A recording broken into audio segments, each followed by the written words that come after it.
Council, are we ready to continue? If we are, please proceed. Thank you. Yes, Mr. Chair, we are ready to proceed. Kindly bring the witness, please. Come on.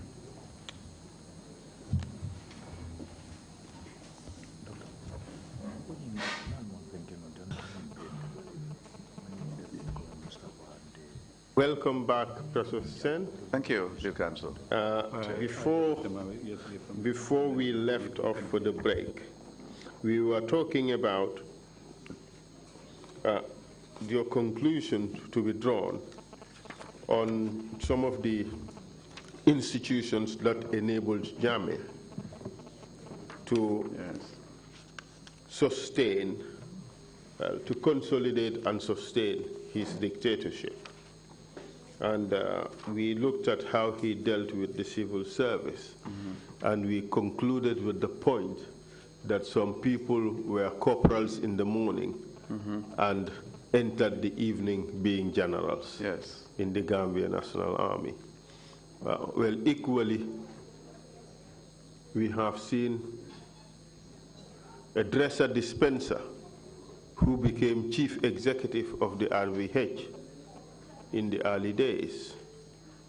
The only qualification was that the person was Jola. Yes.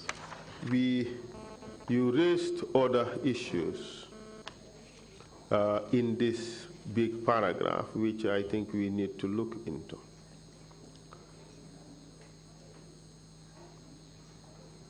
You mentioned, I think I should read this. Okay. You said there was endemic institutional and state failure in which routinely expected services, physical infrastructure, and other vital upkeep could not be carried out.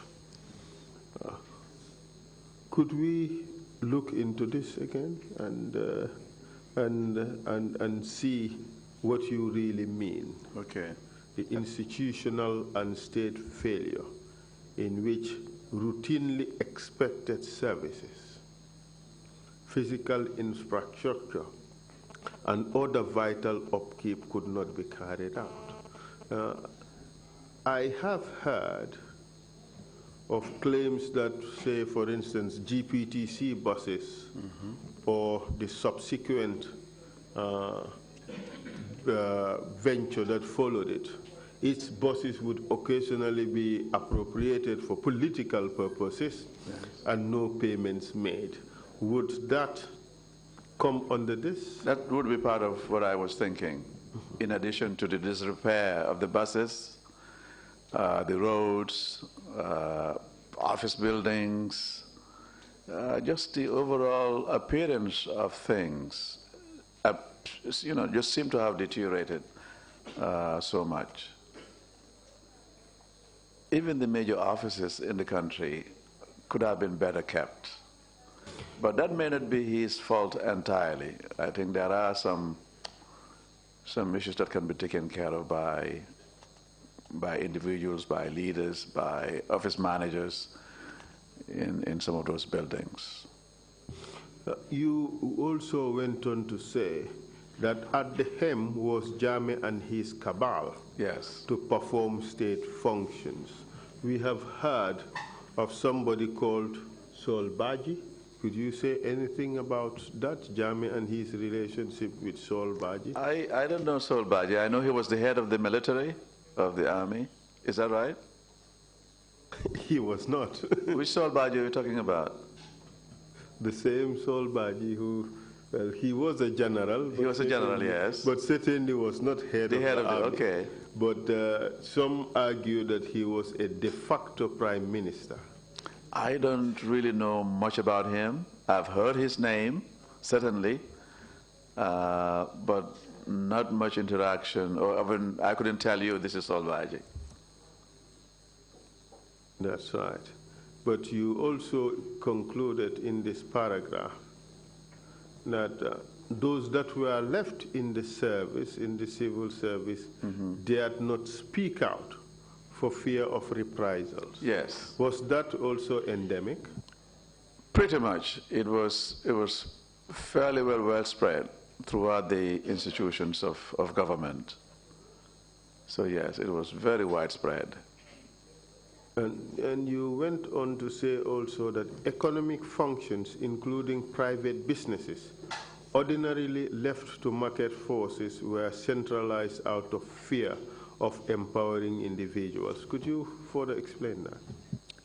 Well, when it came to contracts and bidding of contracts, or just benefits that could accrue to the private sector, for the most part, these were taken over by Jammeh and his cabal, so that those who would ordinarily benefit would not do so. So many businesses left the country as a result. In fact, I can think about several names of businesses and business persons who left for reasons that, the economic environment wasn't just favorable. I believe Taf Njai was one of them. At some point, many others had to leave and relocate their businesses in other parts of the sub-region. That's what I'm referring to. You went on to say that those who were spared had to join the gang, Yes. or be taxed so high and or hounded out of the country. Absolutely. Where do the intellectuals fit in this schema in view of the mass exodus? Well, I think they are part and parcel of this syndrome. Journalists, intellectuals that could afford to leave did so in droves. In fact, we lost a lot of competent civil servants, teachers, some doctors, as a result of the very repressive environment that they found themselves in. So it is part of the same pathology, to say the least.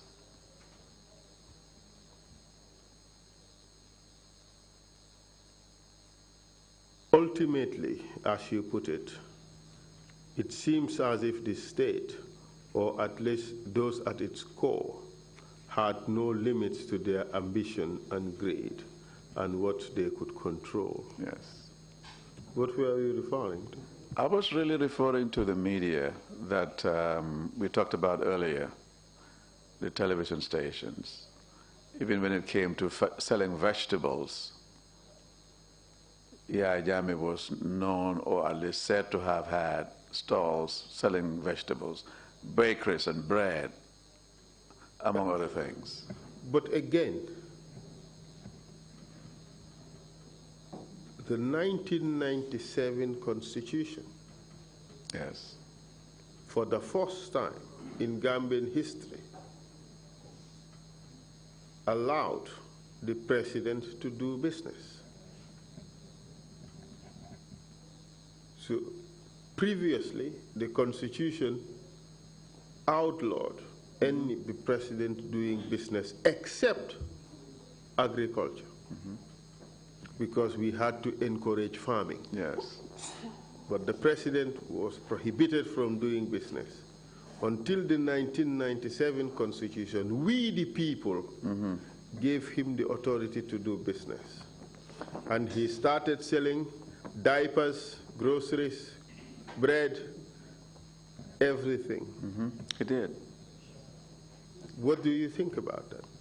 Well, I think this calls for a national dialogue, because it exposes leaders in future to engage in activities that may border on corruption. I think in the end, it led to massive corruption under Jammeh.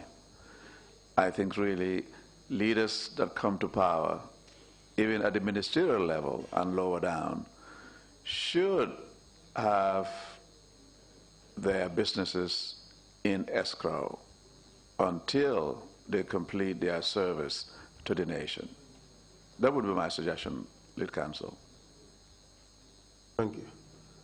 So we now move on to the next question. In this one, we have to be very careful.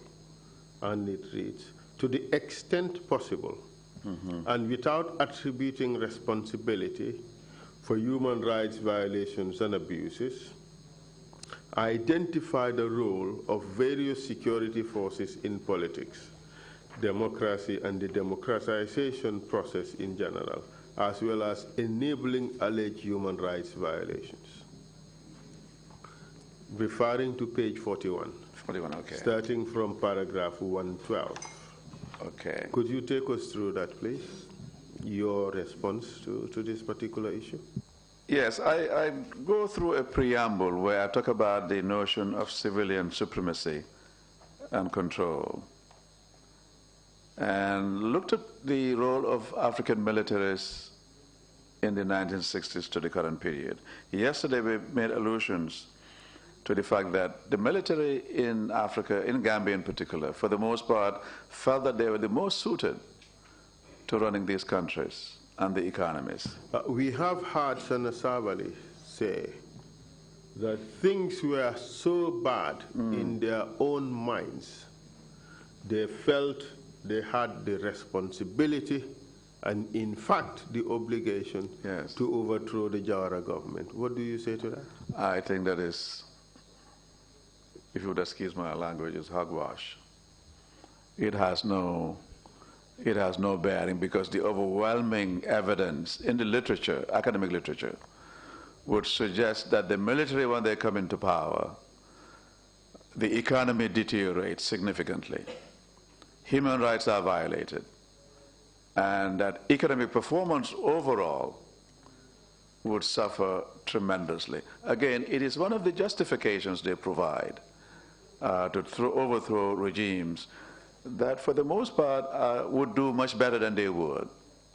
So I don't buy the military being the best and most suited and most professional in providing those goods and services and improving the economy.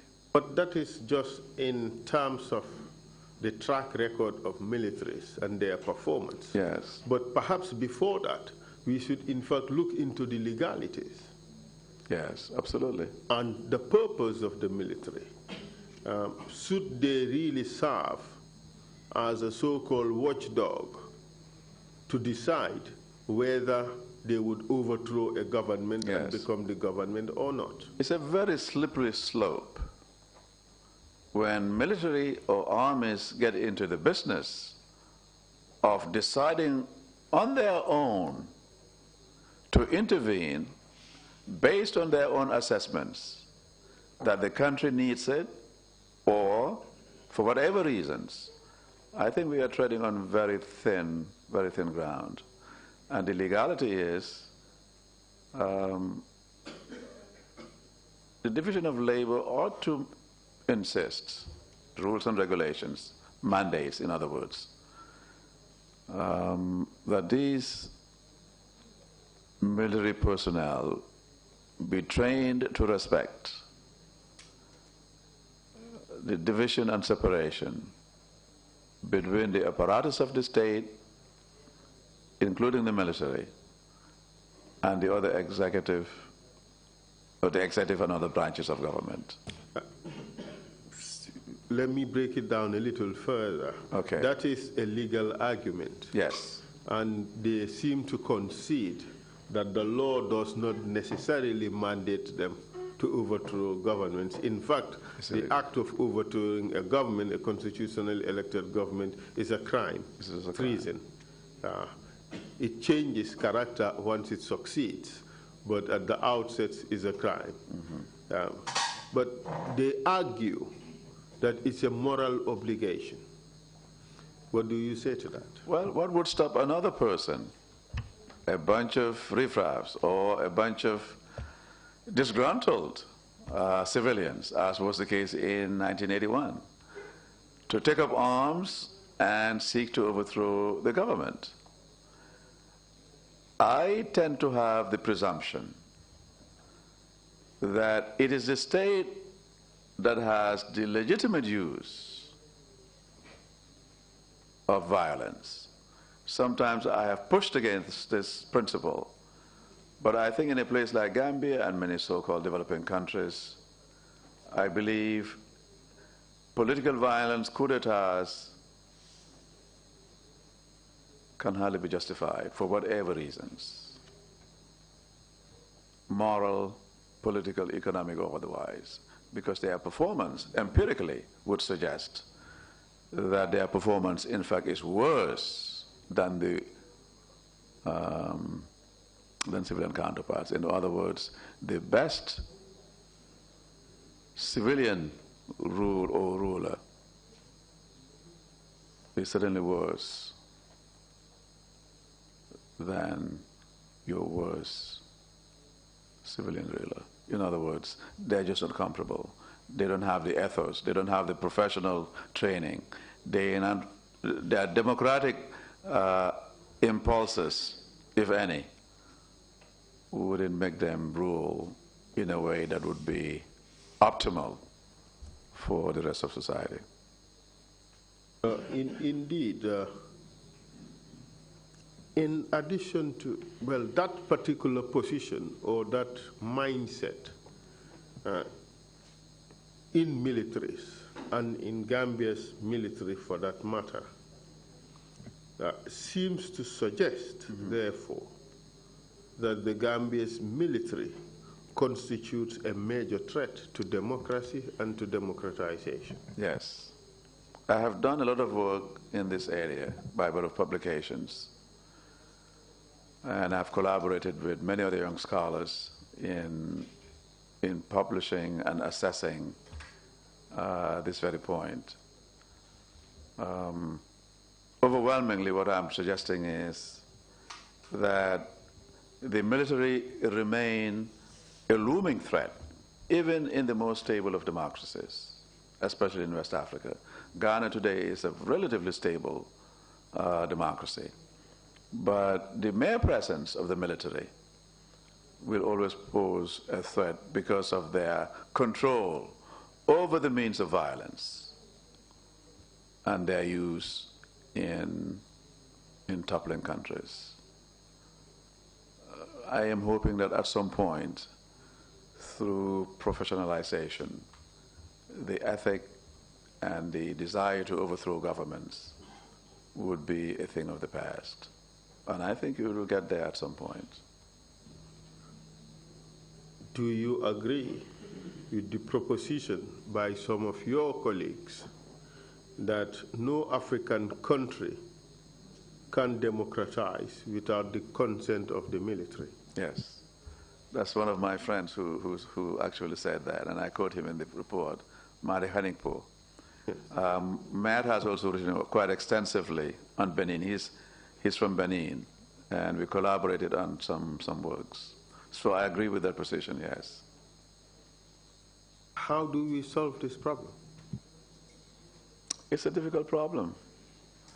Boubacar Ndiaye, in particular, somebody I've also collaborated with, has written a good book on the control of the military. And there are, in fact, very specific strategies he provides that I think could work in maintaining control over this very vital institution. Certainly training would be one. Reducing the size of the military and making them more professional, among other things. Deploying maybe the top brass and those most susceptible, perhaps, to effecting a coup, ensuring that they are moved into other areas of service. It's difficult. It is also a very touchy, potentially very explosive situation. So it ought to be controlled or handled with caution. It's very touchy and sensitive. You talked earlier about civilian supremacy. Yes. Would that equate to civilian oversight? Yes. Or control of militaries? Precisely. It's just a different term. It's just a different term. And in paragraph 117, you drew a conclusion on this particular point. Could you read it out for us? 117, okay. In a context just described above, the role of security forces in politics and democratization is generally limited. Defying civilian control and oversight and generally acting on the whim and caprices of their leaders and his cabal, security forces, including the police, NIA, and other branches, were accomplices to undermining democracy, liberalization, and democratization. In fact, as I have argued elsewhere, the proclivity of military institutions in many African countries, and Gambia in particular, are generally anti-democratic. The 2-year transition program back to civilian rule bears this out. The military, except in the very few instances, as in Burkina Faso, under Thomas Sankara, poses a looming threat, even when contained in the barracks. Where they are under civilian control, as in neighboring Senegal and now Ghana and Nigeria, that is an entirely different case. We have seen in 2016 December, just at the beginning of the impasse, Yahya Jammeh promoted a number of military personnel. Yes. Could you shed light on that and see what might have been the underlying motives and the impact it could have had on the democratization process? I think it was a last-ditch effort to remain in power. And by appointing some new ministers and so forth and so on, he felt or thought he would be able to get them on his side. Maybe, in fact, inciting them to engage in some form of military activity to defend and protect his dying regime. The implications would have been dire. I believe it could have turned into much civil strife in the country, and leading to perhaps many people losing their lives. Thank God it didn't happen. And in paragraph 118, yes, you told us you examined the situation in the Gambia, yes, as it was, and what we need to do with the security situation. Could you read that one out, because this would be important for perhaps our security, our institutional reform agenda? Absolutely. In Gambia's case, even after liberalization, democratization, which must include organization or reorganization of the security services, the army in particular remains another contender for political power. Could you pause there for a moment? Yes. The army being a contender for political power. Yes. This must be neutralized completely, should it not? Contained, at least. Contained? Yes. Why a more relaxed word, contained, instead of neutralized? Well, neutralize would perhaps be extreme. The way I understand neutralize, it connotes elimination, possibly, of a group, but containing them. Not necessarily elimination of the group itself, but eliminating their possibility of seizing power. That is never complete. As opposed to containing the possibility of remaining. The thing is, the specter of intervention is always present. You can reduce the propensity of it occurring, or the probability, but it is never completely eliminated. Okay, let's go with your theory. Yes. Containing their capacity to be a contender for political power. How can we do that? I believe one way of doing it is attracting the best and the brightest in the military. It should not be a reservoir. It shouldn't be a place where a place for high school dropouts. I think it improved over time. The standards had been raised over time. But what I'm suggesting is training, a leaner, meaner, a more restructured, configured military establishment, if we need it. I'm assuming that we do, for security purposes. The smaller, the better. Good training, good human rights training in particular, and drilling, orienting them to respecting these democratic norms. It's difficult, but training, professionalism, I think, are the key elements. Making sure that they are also well taken care of. They must have the means to protect themselves as well as the nation. Their living conditions must not be on the par. In other words, they play a very important role in protecting at least the domestic confines of the country. I would leave this for another time. Okay. We can perhaps come back to this at a later stage. But you went on to say Gambia's current security environment is extremely volatile and stabilized by the presence of ECOWAS forces. Could you continue with that, please? And even here, there is a mounting sense of insecurity among the populations, and this will likely worsen with their departure. This potentially leaves a huge security vacuum, which the military could easily fill unless the necessary reforms and safety nets are in place. And what type of reforms and safety nets do you have in mind? The safety nets would include, again, going back to ensuring that the reforms that have been put underway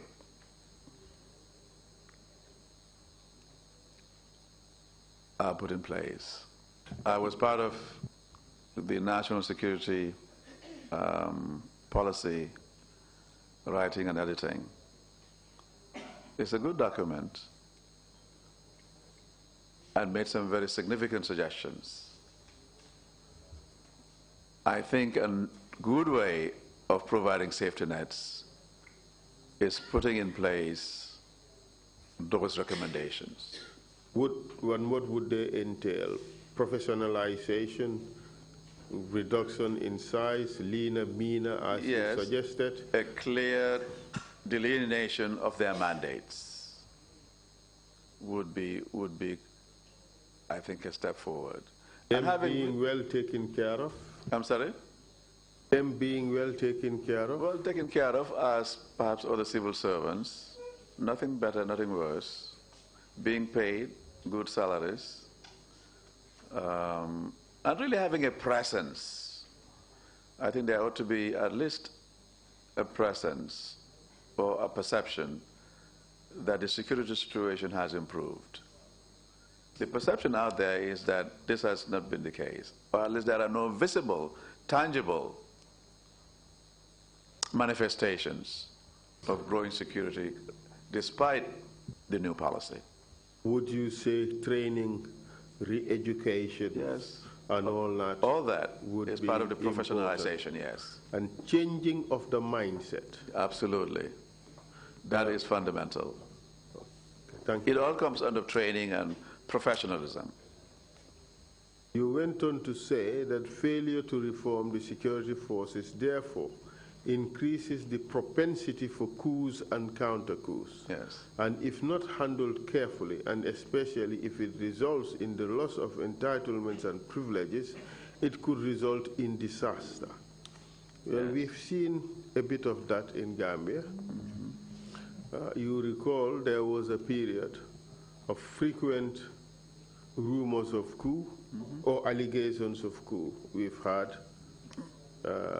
we've seen the attack on Farafenye Barracks, the attack on Katang Barracks, Kudang, the Ndur Cham, the Langtombong, the Dabamarena, and all these ones. And what do you make of this?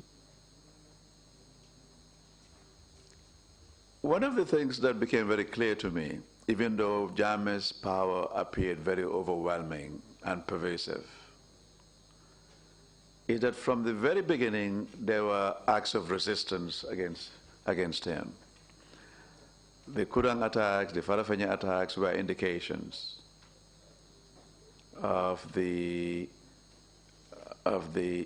dissatisfaction with his rule. And there were so many other acts, the attempted coups, acts of sabotage, the demonstrations, if they occurred at all, the newspapers, all these, in my view, were acts of resistance. Individually, they may not represent much, but collectively. And the events of December 30, 2014, in particular, was another act of resistance. And I think gradually they chipped away at the power and the aura of Yahya Jammeh. Isolated, they may not be quite significant, some would argue, but cumulatively,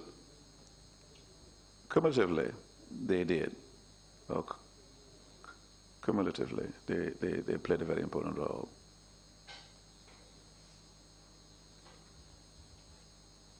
In getting rid of him. Thank you very much.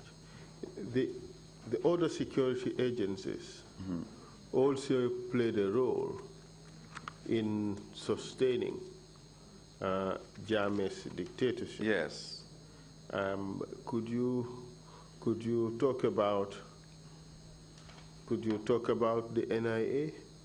Yeah, I know we've made mention of the NIA earlier, but yes, it is worth emphasizing the clandestine roles that they played.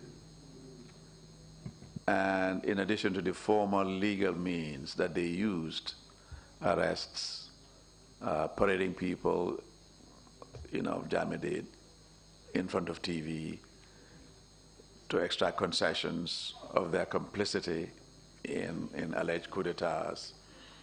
The NIA was also responsible to some degree in bringing up trumped-up charges following, in so-called investigations to put people away who were perceived to be enemies or threats to the regime. So the NIA really had a very mixed record of performance. And I would say the general perception was that they were brutal. It was a brutal institution, and so were the agents. They had hideouts, they had places, secret places, torture chambers, where they brutally and viciously meted out torture to Gambians, and sometimes non-Gambians. So their role was very sinister. They were part of the problem. But hopefully things are changing. And the police? The police, as I have said in the report, and if I may just share with you by reading. Please go ahead. The police, on the other hand, while maintaining some of its traditional duties that included checkpoints and traffic flow management, it was essentially relegated to supporting the Army's now enhanced security duties. It was the NIA, however, that was the most involved in the day-to-day security affairs of regime stability and protection. They engaged in brazen torture of dissidents, political opposition, and arrest to ensure regime security, and so forth and so on. So the police, in fact, began to also play duties or perform duties that were relegated traditionally to the armies, blurring their spheres of control and responsibility. And that is a very dangerous development in the security sector, to say the least. In your view, which are those institutions of state that required major reform in order to deepen our democracy and our democratization process? Everything. But I will say that the security sector is certainly, in my view, central to deepening democracy in this country. And I have suggested elsewhere that security must not be limited necessarily to national security. That security needs to be extended to include, among other things, personal, community, environmental, and other forms of security. Since the end of the Cold War, there has been a transition from a focus on national security meaning the state and regime security and stability, to one that emphasizes individual and collective security. And that would then mean practically everything within our system. But security for sure, because when people are insecure in their physical existence, it makes productivity, self-expression, or participation as a citizen all the more difficult. Certainly health would be one, and a cleaner environment certainly would be another. Empowering those that have been traditionally relegated in margins. The youth, we have a youth bulge in this country, and I think it is crucial that government targets youth, the young, women, and especially single-headed households. I believe that this is it's a mouthful, it's a lot to do, but I think security is crucial for it to deepen. And with regards to those institutions that are directly involved in security, which ones would you single out to be most important for this reform? I know you said all of them, but which would you single out as the most important? I would say the Army certainly, the now SSI would be another, the police. I think the police in particular, because they deal more directly with civilians and civilian control. I'm also suggesting that we attract the best and the brightest in the police force, so that they can be more even-handed in terms of the administration of justice. I don't believe you can, anyway, I don't want to get too political about this, but yes. We were made to understand that Jammeh used also the NDLA. At a point when the NIA became so notorious, he started using the National Drug Law Agency. Would you select that one too for reform? Absolutely. Anything that falls within the rubric, even customs, fire departments, they're all part of the security sector in this discussion. And Jammeh's favorite, his five-star hotel. What do you say about that? Absolutely. It must be brought up to standards. And I think the thinking, as you were suggesting earlier, must change. The criminal justice system must not be focused on punishing necessarily, even though that is important, but to also reforming, helping inmates, so that when they come out, they wouldn't engage in the kinds of activities that brought them there in the first place. In other words, rehabilitation ought to be a cardinal element in this dynamic, especially in the prisons.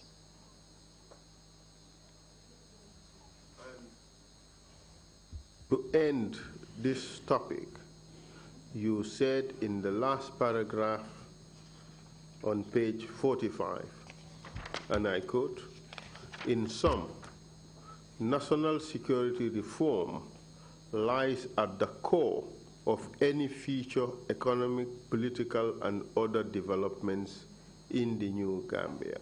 Absolutely. This point needs to be driven home, correct? Yes, absolutely.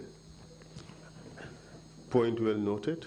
So let's now move on to the other question, to identify the role of private organizations and group associations, including religious and community leaders, in contributing to the erosion of democratic norms and values that led to dictatorship and human rights violations and abuses. I believe that these right violations while occurring at the state level,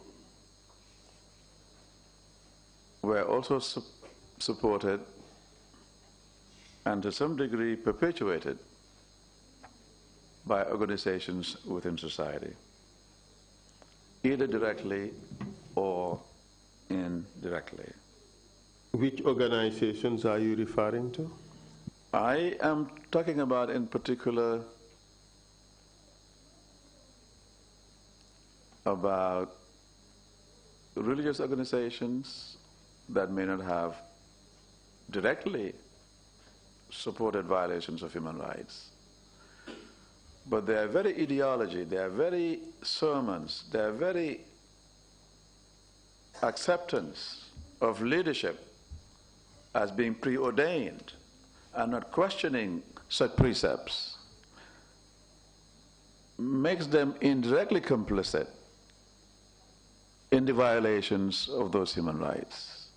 Name the organization that you have in mind. Oh, well, I am thinking about the Islamic Council or the Supreme Islamic Council, possibly some Christian organizations as well. It doesn't really matter. Most religions are underpinned by... What would you say to the suggestion that the Supreme Islamic Council was hijacked by Jammeh to be the mouthpiece of his religious precepts? I couldn't agree more, Counsel. And I like the way you put it. That's pretty strong, as you would say to me sometimes. That is deliberately strong. Okay, I do. We would hear some imams, they would testify. Absolutely. And we would put this proposition to them. Yes. We have seen Yahya Jammeh imposed prayer days I know. for Muslims. What do you say to that? And the endorsement of it by the Supreme Islamic Council. I thought that was absurd to have Yahya Jammeh decide on what days it is going to be performed was really out of order. I have just been intimated Yes. that it was not a decision, it was a dictation. A dictation, okay. All right. I mean, there's a difference, certainly. I think it's absurd. There should, in fact, this makes it all the more reason for there be a separation of mosque, church, and the state. I don't want to mention that term again.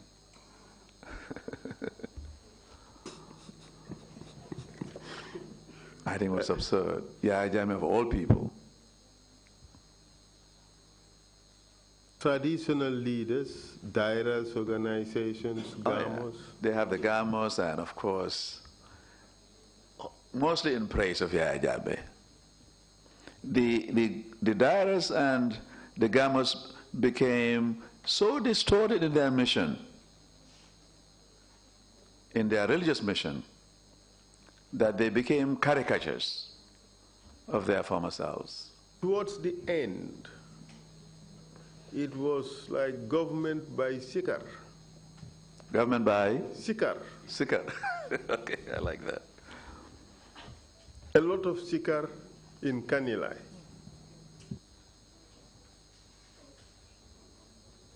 Yes. A government by Sikar. Okay, I like that. What do you say to that? I couldn't agree more. I mean, Sikar is an important performative element in gamos. And when they're invoked in praise, even implicitly, of a leader and provide justification for the continuation of a regime, it makes the religious establishment complicit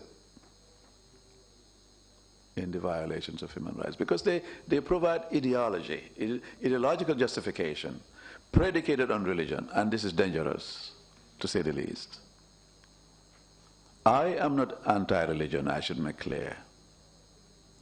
But I believe Gambia and Gambians must begin to interrogate the role, use, and sometimes the misuse of religion. Wouldn't it be the most organized form of exploitation? Well, yes. The so-called opiate of the masses, if I may quote Marx. I did not. Well, you did. Yes. I think he put it well. I think religion has a very fundamental role to play in our society. But when it is misused and abused for political ends, then it becomes a problem. And I think we must distinguish between performative religion, praying 5 times a day, fasting, and so forth and so on, which are all good. But how is your moral conduct consistent with the teachings of Islam or Christianity? Are you doing the work you're supposed to do? Are you morally accountable, in other words, to yourself, your community? You pray 5 times a day, but you get to work late. Well, don't get me started. Among other things. When we hear the next evidence in the next theme on attacks on religious freedoms, we would hear more evidence on how Jammeh has used the Supreme Islamic Council as his tool to put in, to dictate his religious ideas and positions, and how he also attacked those who opposed him on that. So now let's move the discussion to professional associations, like the Gambia Bar Association. Yes. The role they played in contributing to the erosion of democratic norms. Looking specifically at paragraph 122. 122. So, yes. So what's your take on the role of the Gambia Bar Association? Well, if you would allow me, Counsel, I could read the paragraph, if that's okay. Yes, please go ahead. Even the prestigious Gambia Bar Association was similarly silenced for obvious reasons. Usman Silla's cowardly assassination attempt sent a clear message. The dissension from this group as a whole, or by any of its members, would tantamount to incurring Jammeh's worst wrath. Tango and its leadership likewise remained circumspect in the face of growing threats to the organization and its leadership. With the media silenced and trade unions almost non-existent, Jammeh and his cohort of senior security officers ran amok. So it was really an issue that went beyond the Bar Association to include other non-governmental organizations in the country. I understand that a special commission was set up specifically targeting lawyers, which drove fear in the hearts of lawyers. Yes. And effectively silencing them. I didn't know that. And in fact, the NIA also threatened to arrest lawyers if they held any meetings. That is something I have also heard. And we understand there were almost 2 bar associations. Yes. One run by the Chief Justice and another run by those who thought that they would not subscribe to such activity of divide and rule. What would you make of all these efforts by the Jammeh regime to silence one of the more significant pressure groups, really, that should exist in any democracy? What would you make of this? I believe it was an abrasive effort on the Jammeh, or by the Jammeh administration, to contain an association of professionals who otherwise would be very vocal in expressing their opposition to his policies and programs. And if you are able to contain as well as silence such an important group, they are the bastions. They are the bastions and administrators of justice. It is to them that Gambians look up to for redress. And when you systematically dismantle, by way of threats and silence, you really undermine the core social contract between a government and its people. So, by silencing the Bar Association, you literally silence the entire nation. And then it becomes really not a justice system, but an injustice system.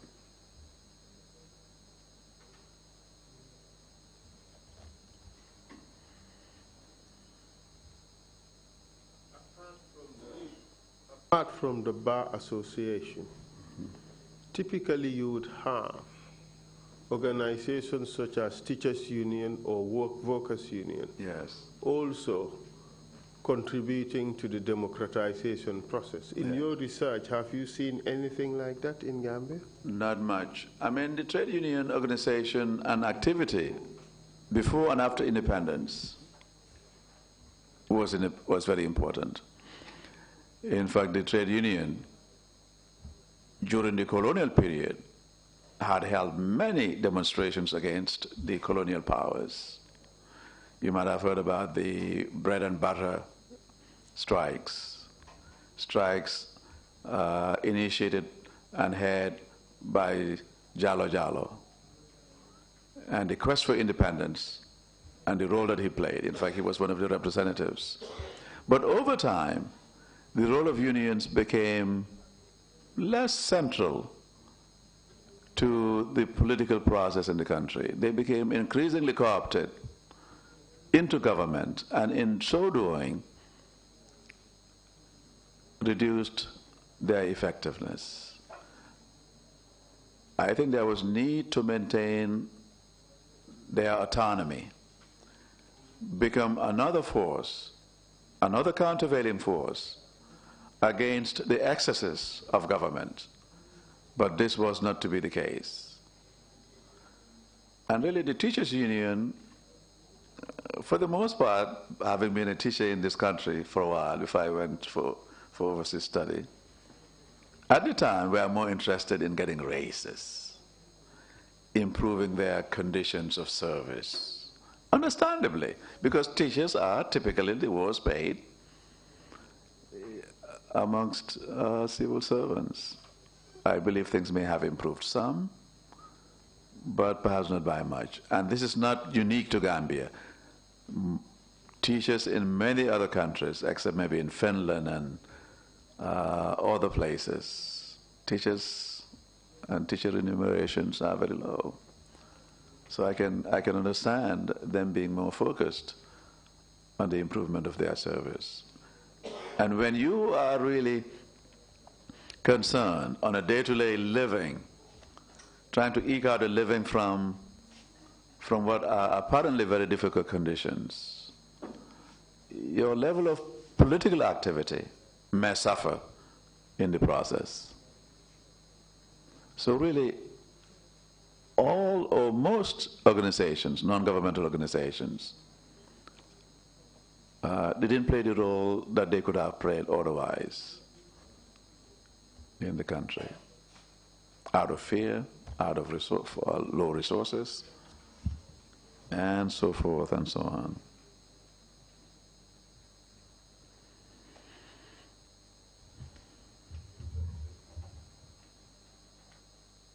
And in paragraph 124, you discussed the consequences of all this. Yes. But before that, tell us about the absence of the traditional checks on government excesses, which you discussed in paragraph 123. 123, okay. Let me see.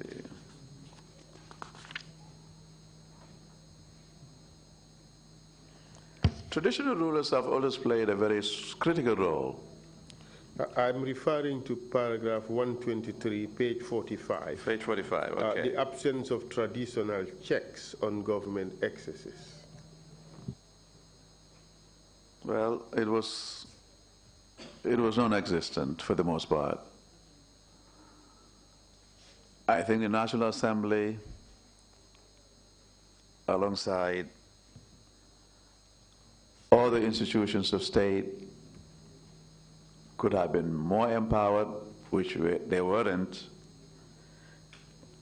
And this could have effectively provided the necessary checks and balances in the country. Could you read the paragraph? The paragraph, starting sure. from in the absence? Okay, in the absence. Paragraph 123? Yes, please. Okay. And in the absence of the traditional checks on government access by media and civil society, Jammeh went into the 2016 presidential election more confident than ever. Together, these factors contributed in no small measure to eroding the democratic norms and values in society. In fact, one of the net effects of Jammeh's rule is that it largely torpedoed the cultural values that anchored Gambian society, and values that gave Gambians a sense of self and direction. Consequently, core cultural values of family, respect, hard work, and love of nation instead were subverted by a new set of values built around greed, get-rich-quick schemes, conspicuous consumption, competition over who accomplished the most goodies, houses, cars, travel, etc.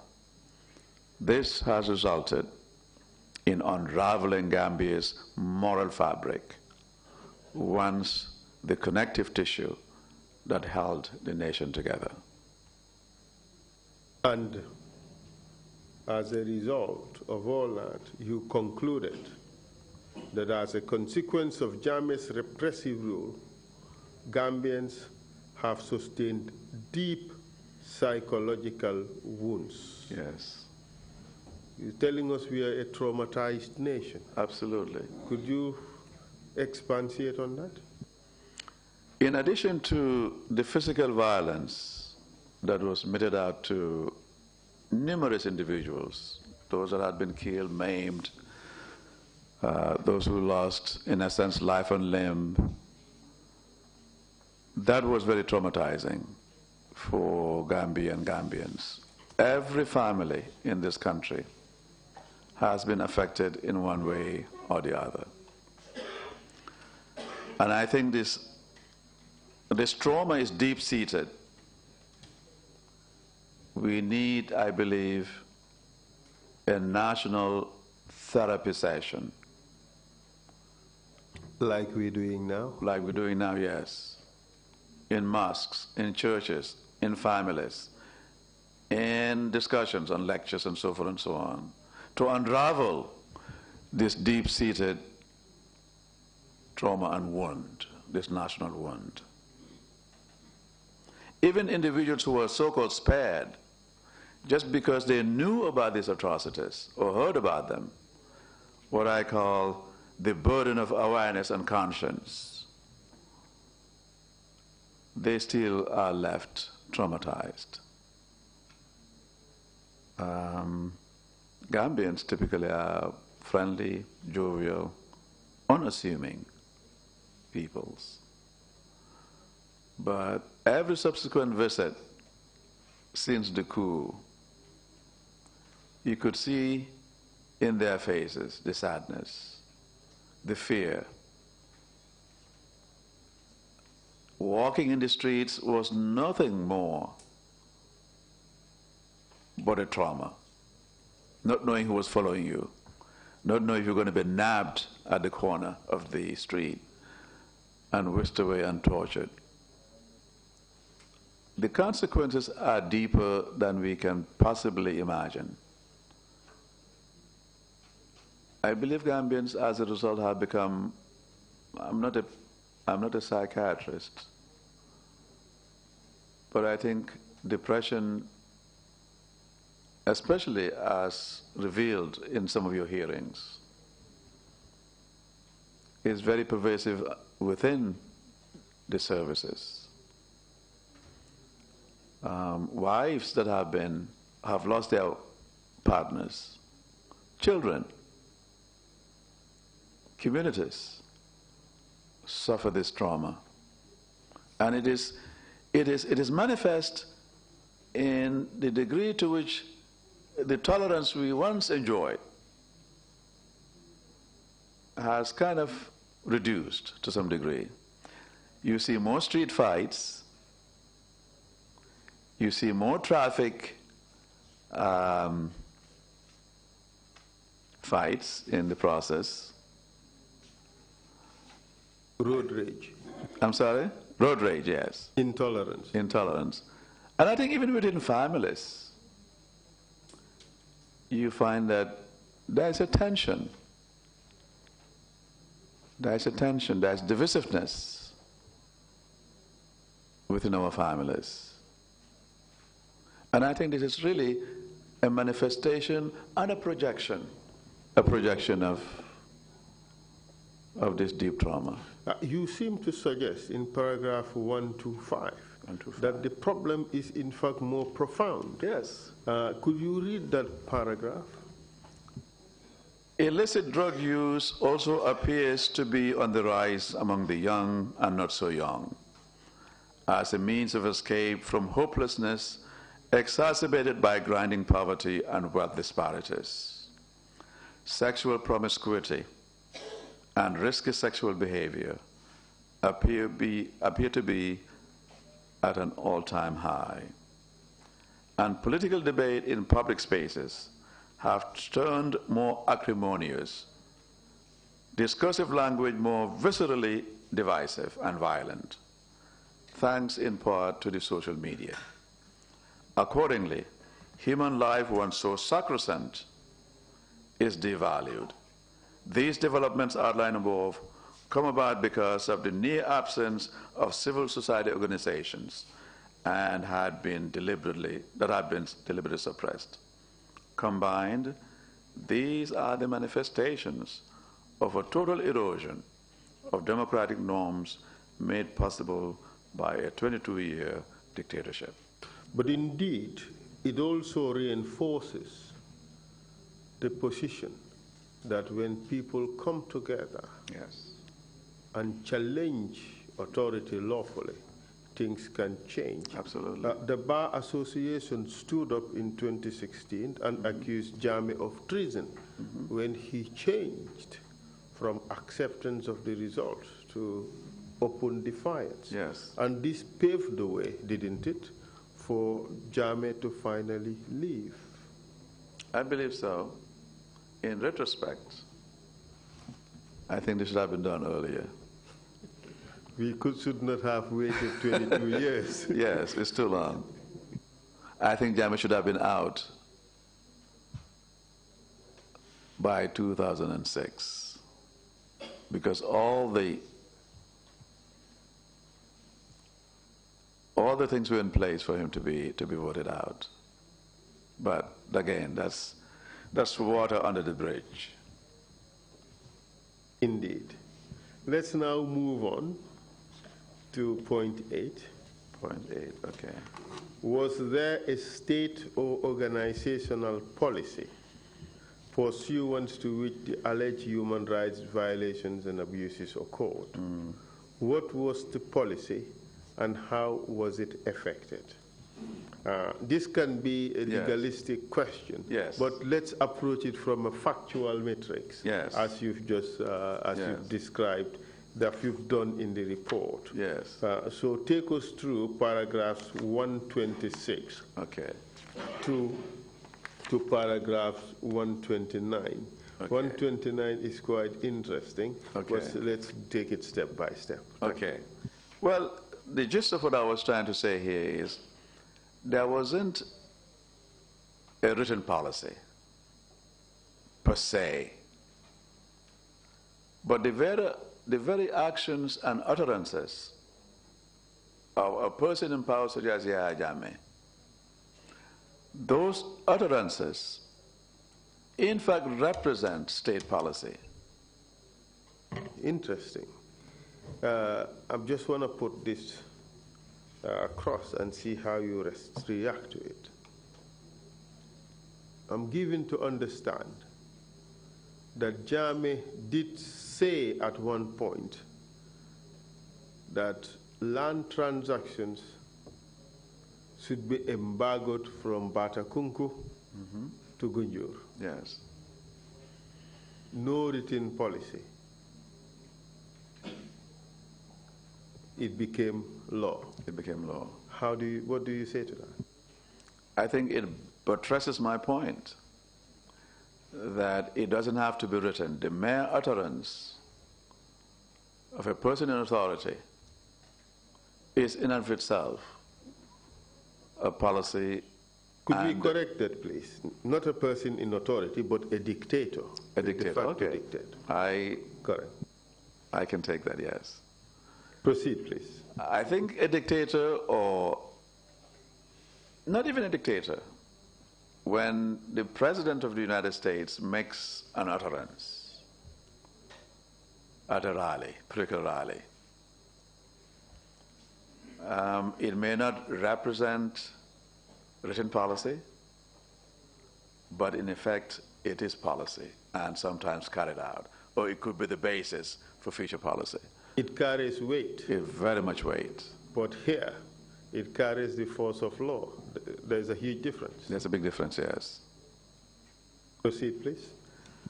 Ultimately, what I'm suggesting is it is a very thin line to make the distinction between written policy on one hand and state utterances, or utterances by a leadership, by a dictator.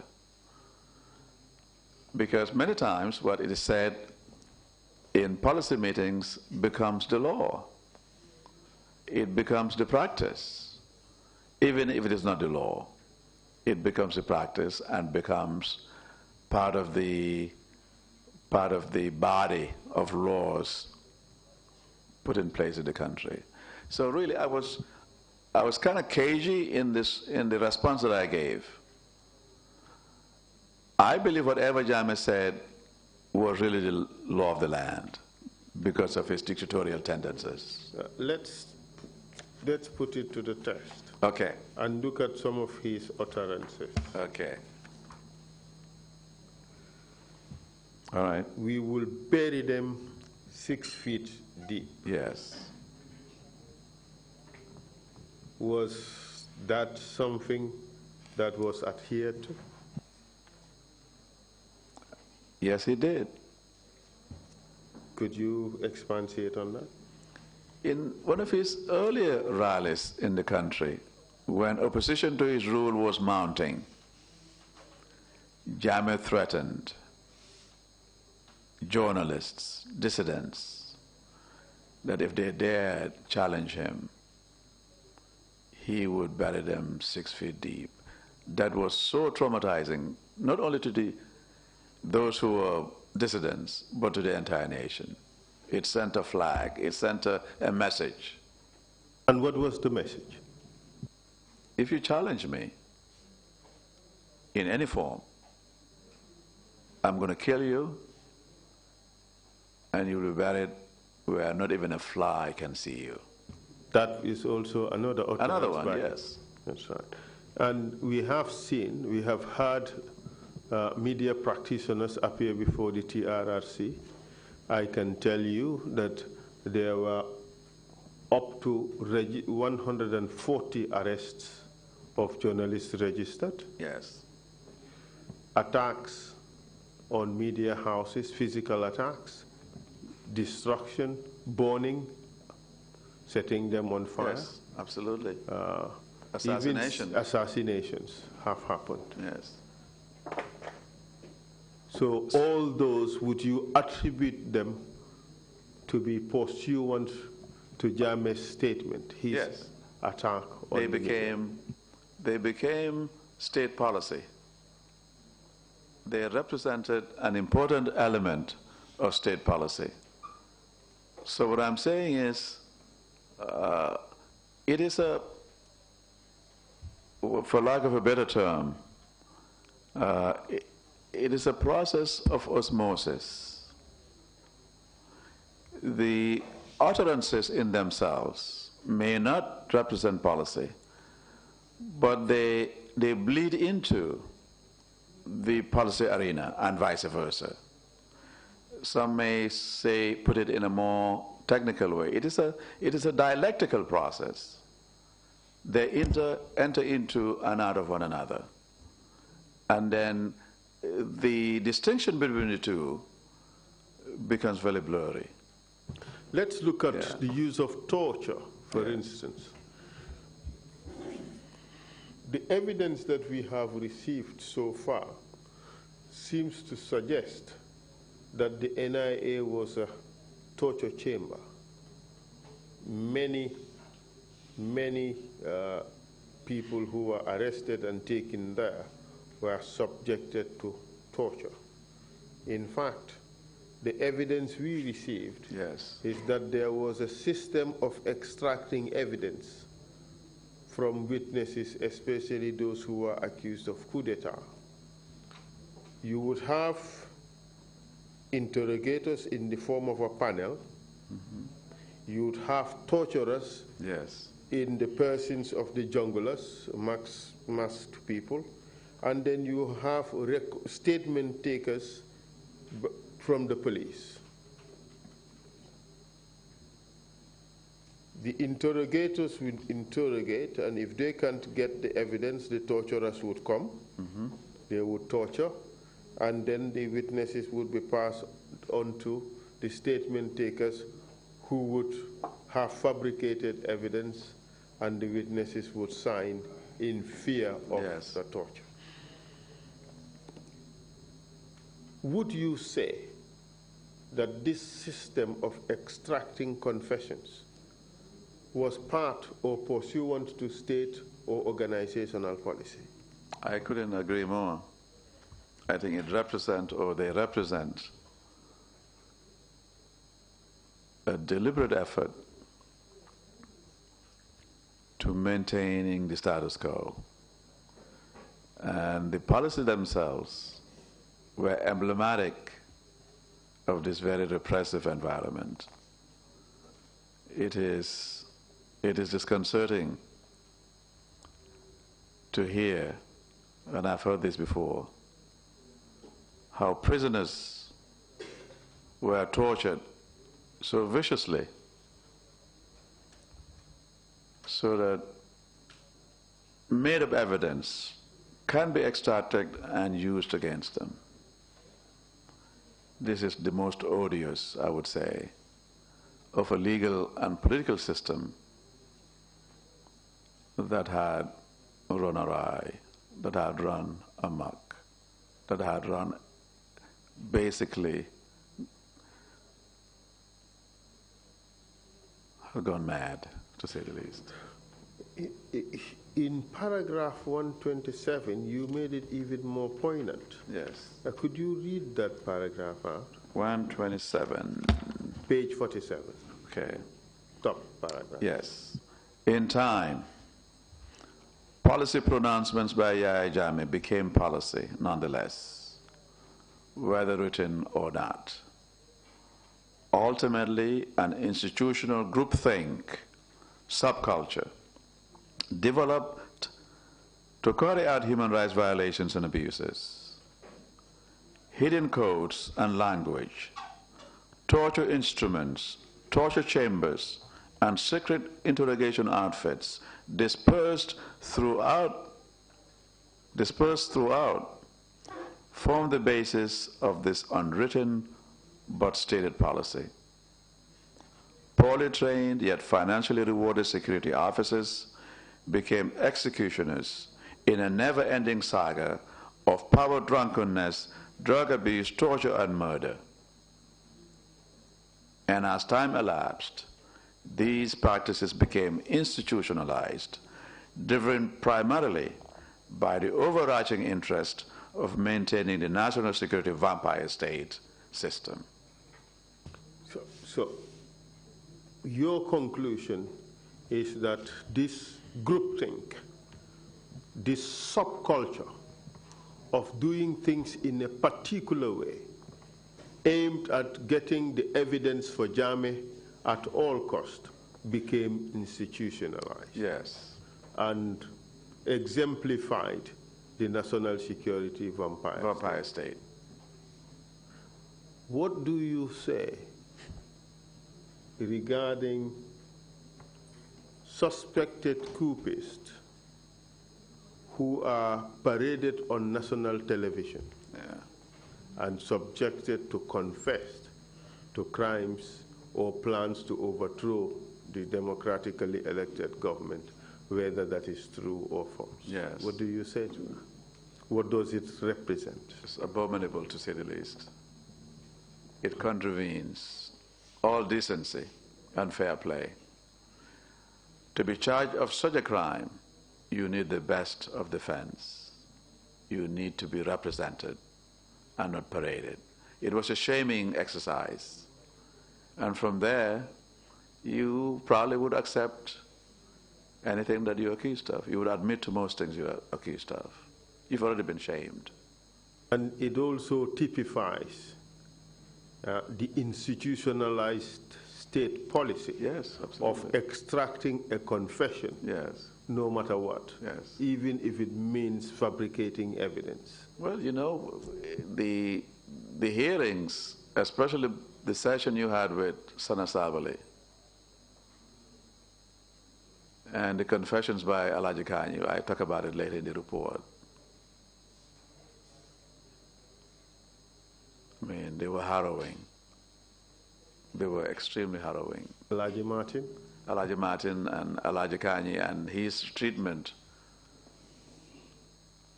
of some of the, those who were executed on November 11th, I believe, and 10.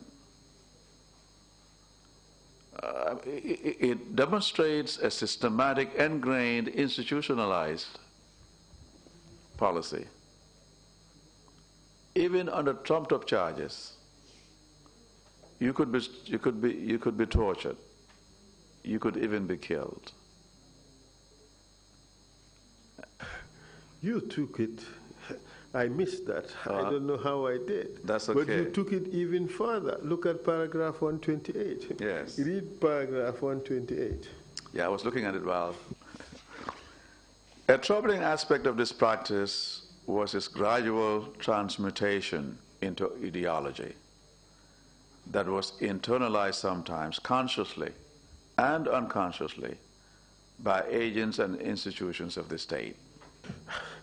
Torture, death, and loss of life became normalized and conducted as a matter of course to satisfy the status quo, Jammeh and his cohorts. Loyalty to a cause and sharing the same or a similar vision as the leader made torturers less willing or able to break out from this ideological grip.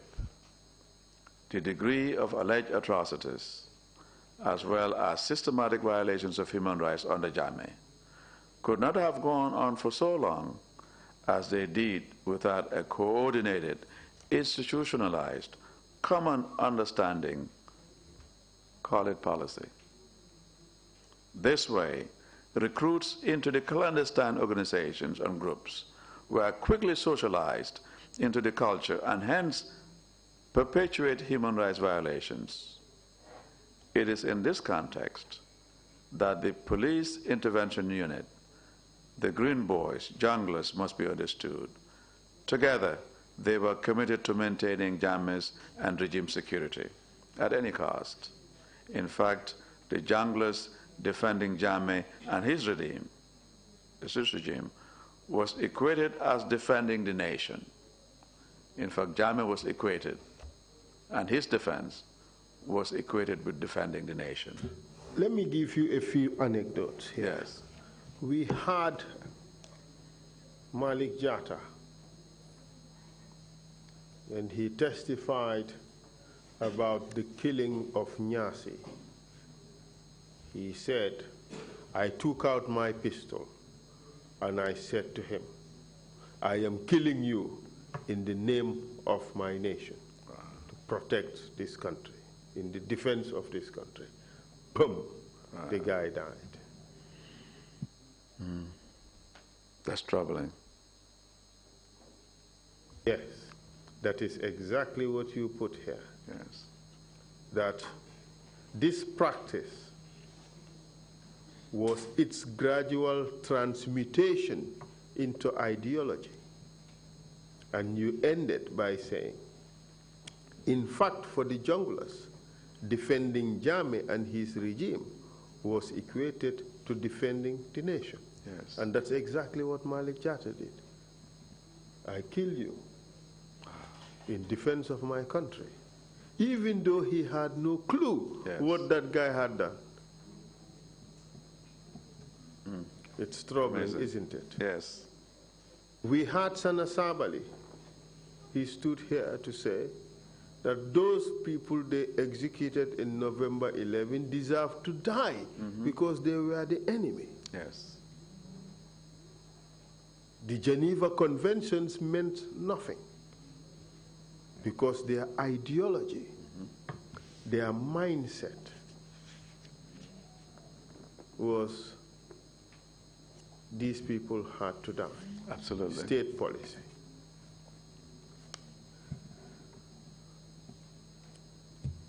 So tell us your conclusion on this based on paragraph 129.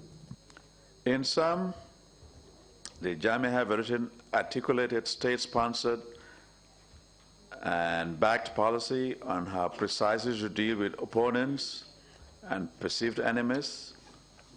Probably not. What he had were policy pronouncements he made over 22 years that became the corpus of his unwritten human rights policy. Just another anecdote here. We had Edward Singate.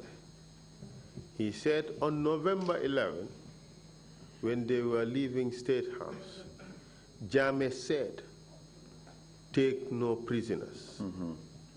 And indeed, on that basis, they executed all those captured in November 11. No written policy, just a mere utterance by Jammeh. Proceed, please.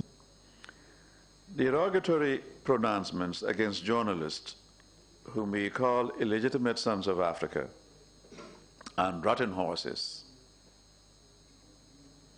threats to slit throats of gays, derisive pronouncements against Mandinkas and political enemies, similar to pronouncements against the Tutsi in 1994 in the Rwandan genocide, sent signals through hidden codes, language, to carry out atrocities. This is how the genocide began. They were called cockroaches. The Tutsis were called cockroaches. And before long there was a mass slaughter of the Tutsi. So this is very 90 days, 800,000 people. Yes. And you could see their bodies, bloated bodies, floating in the rivers. So this, if it hadn't been curbed, could have resulted in disaster. On that note, we end it here, and we resume after the lunch break, subject, of course, to the chairman's approval. Thank you very much, Council, and thank you very much, Professor Saine. Thank you. We will take a 1-hour lunch break and come back at 2:30 sharp. Meeting is adjourned. Thank you all.